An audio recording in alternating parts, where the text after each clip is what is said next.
എല്ലാവർക്കും നമസ്കാരം. ഇന്ന് ഞാൻ സംസാരിക്കാൻ പോകുന്നത് കുട്ടികൾ നമ്മളിൽ നിന്ന് എന്തെല്ലാം പഠിക്കുന്നു എന്നുള്ളതിനെക്കുറിച്ചാണ്. സാധാരണ അച്ഛനമ്മമാരെ എന്താണ് ചെയ്യാറുള്ളത്? കുട്ടികളെ വിളിച്ചിട്ട് ഇങ്ങനെ ഉപദേശിക്കും. അങ്ങനെ ചെയ്യണം, ഇങ്ങനെ ചെയ്യണം, ഇന്ന സംഭവം വരുമ്പോൾ ഇങ്ങനെയാണ് ചെയ്യേണ്ടത്, അങ്ങനെ ചെയ്യാൻ പാടില്ല എന്നൊക്കെ പറഞ്ഞ് ഒരുപാട് ഉപദേശങ്ങൾ നമ്മൾ കൊടുക്കാറുണ്ട്. പക്ഷെ നമ്മൾ പറയുന്ന കാര്യങ്ങൾക്കൊക്കെ കുട്ടികൾ വളരെ കുറച്ച് വിലയെ കൊടുക്കാറുള്ളൂ എന്നുള്ളതാണ് സത്യം. നേരെ മറിച്ച് നമ്മൾ എന്താണ് ചെയ്യുന്നത് എന്നുള്ളതാണ് അവർ ശ്രദ്ധിക്കുക.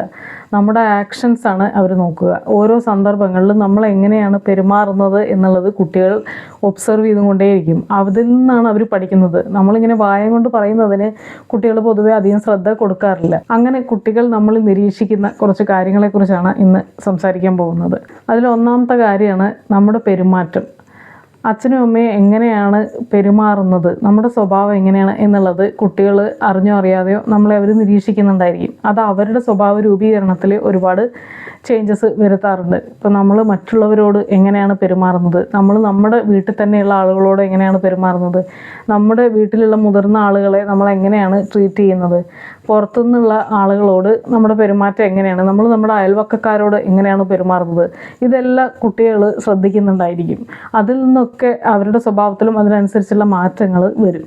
അപ്പോൾ എപ്പോഴും നമ്മളിങ്ങനെ പ്രസംഗം നടത്തുന്നതിന് പകരം കുട്ടികളെ വായം കൊണ്ട് ഉപദേശിക്കുന്നതിന് പകരം നമ്മുടെ പ്രവൃത്തിയിൽ അതൊക്കെ വരുത്താൻ ശ്രമിക്കുക. നമ്മുടെ കുട്ടികൾ മറ്റുള്ളവരോട് എങ്ങനെ പെരുമാറണം എന്നാണോ നമ്മൾ ആഗ്രഹിക്കുന്നത്, അതേപോലെ നമ്മൾ പെരുമാറി തുടങ്ങുക മറ്റുള്ളവരോട്.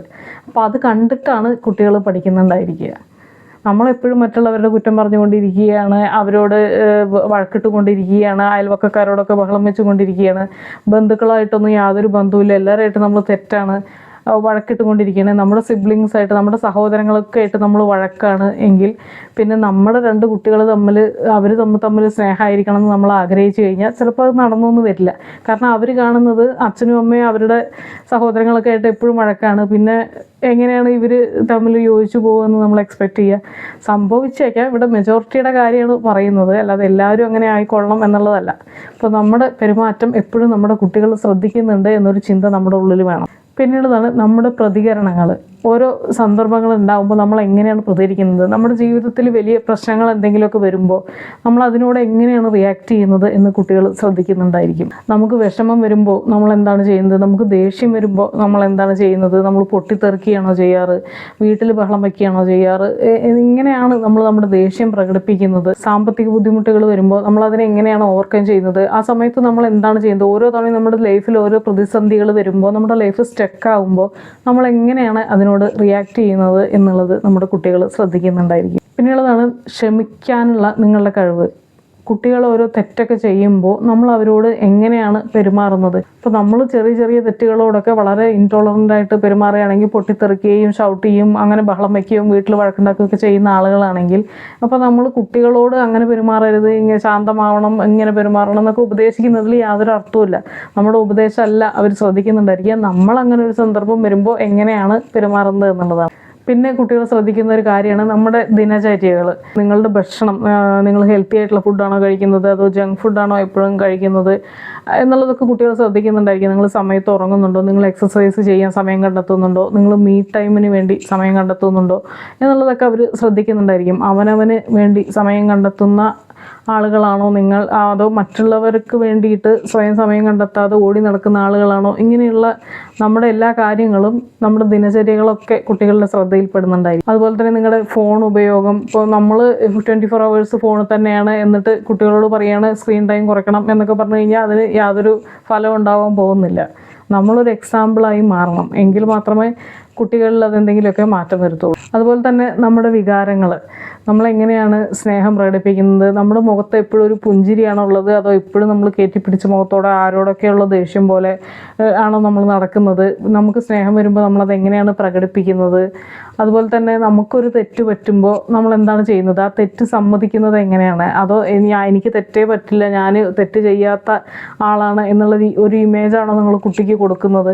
അതൊക്കെ നമ്മൾ ശ്രദ്ധിക്കണം. അതൊക്കെ കുട്ടികൾ ശ്രദ്ധിക്കുന്നുണ്ടായിരിക്കും. ചില മാതാപിതാക്കൾക്ക് തങ്ങൾക്ക് തെറ്റ് പറ്റി എന്ന് സമ്മതിക്കാൻ ഭയങ്കര ഈഗോ ആയിരിക്കും. അവരൊരിക്കലും സമ്മതിച്ചു തരില്ല. അതിനെങ്ങനെയെങ്കിലുമൊക്കെ അല്ല, അത് വേറെ ആളുടെ തെറ്റാണ് എന്ന് മാറ്റാനായിട്ട് ശ്രമിക്കും. കാരണം കുട്ടികളുടെ മുമ്പിൽ തനിക്കൊരു തെറ്റ് പറ്റിയെന്ന് സമ്മതിക്കാനുള്ളൊരു മടി ഉണ്ടായിരിക്കും. സത്യത്തിൽ അതൊക്കെ നമ്മൾ മാറ്റണം. തെറ്റ് ആർക്ക് വേണമെങ്കിലും തെറ്റ് പറ്റാമെന്നും, തെറ്റ് പറ്റിക്കഴിഞ്ഞാൽ സോറി പറയാൻ, അത് ചെറിയ കുട്ടിയാണെങ്കിലും വലിയ ആളാണെങ്കിൽ നമുക്കൊരു മടിയില്ല എന്നുള്ള, തെറ്റ് ആക്സെപ്റ്റ് ചെയ്യുന്നത് ഒരു നല്ല കാര്യമാണ് എന്നുള്ളൊരു മെസ്സേജാണ് നമ്മൾ കുട്ടിക്ക് കൊടുക്കുന്നത്. അത് വായ കൊണ്ട് പറഞ്ഞിട്ടല്ല, നമ്മുടെ പ്രവൃത്തിയിലൂടെ നമ്മളത് കാണിച്ചു കൊടുക്കുകയാണ് വേണ്ടത്. പിന്നെയുള്ളതാണ് ആത്മവിമർശനം. നമ്മൾ നമ്മളെ പറ്റി തന്നെ എങ്ങനെയാണ് പറയുന്നത്, ഇപ്പോഴും അവനവനെ പറ്റി തന്നെ നെഗറ്റീവ് പറഞ്ഞുകൊണ്ടിരിക്കുകയാണെങ്കിൽ അതൊരിക്കലും നല്ല മെസ്സേജ് അല്ല കുട്ടികൾക്ക് കൊടുക്കുക. അതുപോലെ തന്നെ പരസ്പര ബഹുമാനം. അച്ഛൻ അമ്മയെ എങ്ങനെയാണ് ട്രീറ്റ് ചെയ്യുന്നത്, അതുപോലെ തന്നെ അമ്മ അച്ഛനെ എങ്ങനെയാണ് ട്രീറ്റ് ചെയ്യുന്നത്, അങ്ങോട്ടും ഇങ്ങോട്ടും റെസ്പെക്റ്റ് ഉണ്ടോ, അതോ ഒരാൾ മറ്റേയാളെ അടിച്ചമർത്തുന്ന രീതിയിലാണോ, മറ്റേയാൾ ഒരു സെക്കൻഡ് ഗ്രേഡ് സിറ്റിസൺ ആണ് എന്നുള്ള രീതിയിലാണോ പെരുമാറുന്നത് എന്നൊക്കെ കുട്ടികൾ ശ്രദ്ധിക്കുന്നുണ്ടായിരിക്കും. അത് ഫ്യൂച്ചറിൽ അവരുടെ ലൈഫിലും അതൊക്കെ അറിയാതെ വന്നു പോകും. അവർ പോലും അറിയാതെ അങ്ങനെയുള്ള രീതികളൊക്കെ അവരുടെ ലൈഫിൽ വന്നു പോകാനുള്ള സാധ്യതയുണ്ട്. അച്ഛൻ എപ്പോഴും അമ്മോട് ഷൗട്ട് ചെയ്യുന്ന ആളാണ്, അമ്മ എപ്പോഴും വീട്ടു പണികൾ മാത്രം ചെയ്യും, അമ്മയ്ക്കൊരു വോയിസ് ഇല്ല എന്നൊക്കെ ഉള്ള ഒരു അവസ്ഥയാണ് ഉള്ളതെങ്കിൽ, പെൺകുട്ടികളാണെങ്കിൽ അവർ ചിന്തിക്കുക, എനിക്കൊരിക്കലും എൻ്റെ അമ്മയെ പോലെ ആവണ്ട, ഇങ്ങനെ ഒന്നിനും സ്വാതന്ത്ര്യം ഇല്ലാതെ, ഒന്നും പറയാനുള്ള ഒരു ഡിസിഷൻ മേക്കിംഗ് ഇല്ലാതെ, അതിനൊന്നുള്ള ഫ്രീഡം ഇല്ലാത്ത ഒരാളായിട്ട് എനിക്ക് ജീവിക്കണ്ട, അമ്മയെ പോലെ ആവണ്ട എന്നുള്ള രീതിയിലാണ് പെൺകുട്ടികൾ ചിന്തിക്കുക. അതേ വീട്ടിൽ തന്നെയുള്ള ആൺകുട്ടി എങ്ങനെയാണ് ചിന്തിക്കുക എന്ന് പറഞ്ഞു കഴിഞ്ഞാൽ, എനിക്ക് അമ്മയെ പോലെയുള്ള ഒരു സ്ത്രീയെ വേണം ഭാര്യയായിട്ട്, അങ്ങനെ ഒരു പാർട്ട്ണറാണ് എനിക്ക് വേണ്ടത്, എൻ്റെ എല്ലാ കാര്യങ്ങളും വീട്ടിലെല്ലാ കാര്യങ്ങളും ചെയ്യുന്നു എന്ന, അച്ഛനെടുക്കുന്ന ഡിസിഷനിലൊന്നും ഇടപെടുന്നില്ല, അമ്മ അച്ഛന് എല്ലാ കാര്യങ്ങളും ചെയ്തു കൊടുക്കുന്നുണ്ട്. അപ്പോൾ അതുപോലെയുള്ളൊരു പാർട്ട്ണറെ ആ കുട്ടി എക്സ്പെക്റ്റ് ചെയ്യാനുള്ള സാധ്യത കൂടുതലാണ്. അപ്പോൾ അത് ഭാവിയിൽ ആ കുട്ടി വിവാഹം കഴിക്കാൻ പോകുന്ന ആളുടെ ജീവിതം വളരെ ബുദ്ധിമുട്ടിലായി തീരാനുള്ള സാധ്യതയുണ്ട്. നേരെ മറിച്ച് അച്ഛനും അമ്മയും ഈക്വലായിട്ടാണ് എല്ലാ കാര്യങ്ങളും ചെയ്യുന്നത്. അത് വീട്ടിലെ പണികളാണെങ്കിലും അതുപോലെ ഡിസിഷൻ മേക്കിംഗ് ആണെങ്കിലും എല്ലാ കാര്യങ്ങളും അച്ഛനും അമ്മയും ഒരുമിച്ചാണ്, ഈക്വലിയാണ് ഷെയർ ചെയ്യുന്നത് എന്നുള്ളതുണ്ടെങ്കിൽ കുട്ടികൾക്ക് നമ്മൾ നല്ലൊരു എക്സാമ്പിളാണ് കൊടുക്കുന്നത്. അപ്പോൾ വിവാഹ ജീവിതം ഒരു മോശപ്പെട്ട കാര്യമല്ല എന്നുള്ളതും, അതുപോലെ തന്നെ ആൺകുട്ടി അവൻ്റെ പാർട്ട്ണറിൽ നിന്ന് ഒരുപാട് കാര്യങ്ങൾ എക്സ്പെക്റ്റ് ചെയ്യാതിരിക്കാനൊക്കെയുള്ള ഒരു സാധ്യതയാണ് നമ്മളവിടെ തുറന്നിടുന്നത്. അതുപോലെ തന്നെ നമ്മൾ ഒരാൾക്ക് കൊടുക്കുന്ന വാഗ്ദാനങ്ങളൊക്കെ എത്ര കണ്ട് പാലിക്കുന്നു എന്നുള്ളതൊക്കെ കുട്ടികൾ ശ്രദ്ധിക്കുന്നുണ്ടായിരിക്കും. വാക്ക് പാലിക്കുന്നത് നമ്മൾ എത്ര കണ്ട് സീരിയസ് ആയി എടുക്കുന്നുണ്ട് എന്നുള്ളത്. ആൾക്കാരെ പറഞ്ഞു പറ്റിക്കുന്ന ഒരു സ്വഭാവമൊക്കെ നമുക്കുണ്ടെങ്കിൽ നമ്മുടെ കുട്ടികളും അത് കണ്ടാണ് പഠിക്കുക. അതുപോലെ തന്നെ പണം എങ്ങനെയാണ് നമ്മൾ മാനേജ് ചെയ്യുന്നത്, പണം എത്ര കണ്ട് സമ്പാദിക്കുന്നു എന്നുള്ളതും അതെങ്ങനെയൊക്കെ ചിലവാക്കുന്നു എന്നുള്ളതൊക്കെ കുട്ടികൾ നമ്മളിൽ നിന്ന് പഠിക്കുന്നുണ്ട്. അപ്പോൾ നമ്മൾ ഒരുപാട് ദൂർത്തടിച്ചൊക്കെ നടക്കുന്ന സ്വഭാവമുള്ള ആളുകളാണെങ്കിൽ കുട്ടികളും അങ്ങനെ തന്നെ വളരാനുള്ള സാധ്യത കൂടുതലാണ്. അപ്പോൾ എല്ലാത്തിനും ഒരു ലിമിറ്റേഷൻ ഉണ്ടെന്നും വരവനുസരിച്ച് ചിലവ് ചെയ്യണമെന്നുള്ളതും അങ്ങനെയൊക്കെയുള്ള കാര്യങ്ങൾ നമ്മൾ ചെയ്യുന്നതിൽ നിന്ന് കുട്ടികൾ നമ്മളെ കണ്ടിട്ട് ഒരുപാട് കാര്യങ്ങൾ അവർ പോലും അറിയാതെ അവരുടെ ജീവിതത്തെ ഇൻഫ്ലുവൻസ് ചെയ്യുന്നുണ്ട്. അപ്പോൾ നമ്മൾ എന്ത് കാര്യം ചെയ്യുമ്പോഴും നമ്മുടെ മനസ്സിലുണ്ടായിരിക്കണം, നമ്മളെ കണ്ട് നമ്മുടെ കുട്ടികൾ പഠിക്കുന്നുണ്ട് എന്നൊരു ചിന്ത നമ്മുടെ ഉള്ളിൽ വരണം. അധികവും മാതാപിതാക്കൾ ചിന്തിക്കുക, നമ്മൾ എന്താണ് പറഞ്ഞു കൊടുക്കുന്നത് അതാണ് കുട്ടികൾ പഠിക്കുക എന്നുള്ളത്. അങ്ങനെയല്ല ശരിക്കും. നമ്മൾ പറഞ്ഞു കൊടുക്കുന്നതിനെ അവർ കുറച്ച് പ്രാധാന്യം കുട്ടികൾ കൽപ്പിക്കുന്നുണ്ടായിരിക്കുള്ളൂ. നമ്മൾ ചെയ്യുന്ന കാര്യങ്ങൾ, നമ്മുടെ ജീവിതമാണ് അവർ ഒബ്സർവ് ചെയ്യുന്നുണ്ടായിരിക്കുക.